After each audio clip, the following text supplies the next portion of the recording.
Hello friends, I'm Josh Brenner, welcome back. And today I just wanted to talk to you about if you've ever wondered how the numbers work in multi-unit residential investment property. I happen to have a couple of those for sale right now, and here's how this works.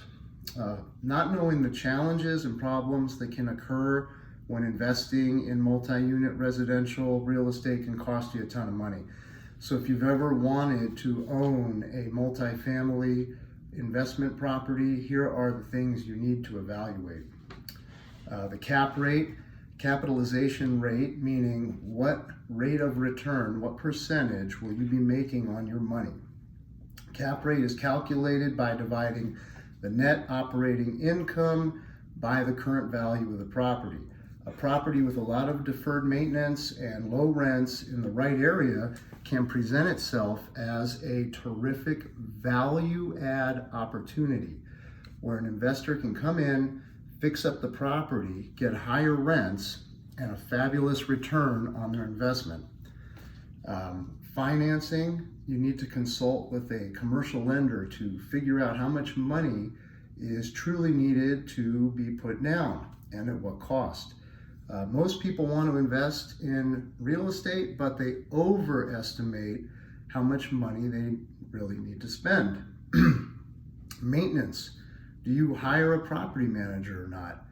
What percentage of your monthly gross should you be setting aside for repairs and maintenance? That's very important. You got to calculate that. Next, location. Okay, is the property in a desirable location for the type of tenants that you're looking to attract?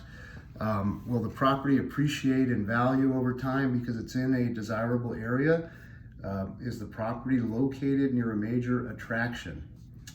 Now let's talk about the top 5 questions that you should be asking when buying an investment property. First one is asking the seller, why are you selling? Okay, seems like a rather obvious question, but many investors don't even consider asking it. Well, if you don't know the seller's motivation for selling, then you're at a distinct disadvantage when it comes to negotiating. You want to know why the property is being put up for sale. Is the seller in a 1031 exchange where they're under a tight timeline and need to get the property sold? Did the seller inherit the property and do they want to cash out? There could be a whole host of reasons that will help you as the buyer identify the motivation for the sale and help you secure a better deal. You want to ask the seller, what are you going to do with the net proceeds? Well, why would you as the buyer care what the seller does with their money after you buy the property? Well, here's the thing. If that seller is going to take that money and then dump it into a bank account and get 1% interest, you might better have a better solution for them.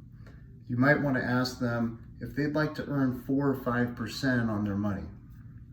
Most of the time they're going to look at you with a puzzled look on their face, but when you begin to explain seller financing and how you can help them earn that 4 or 5%, all of a sudden you've just represented yourself as a much better value as a buyer to that potential seller or to that seller.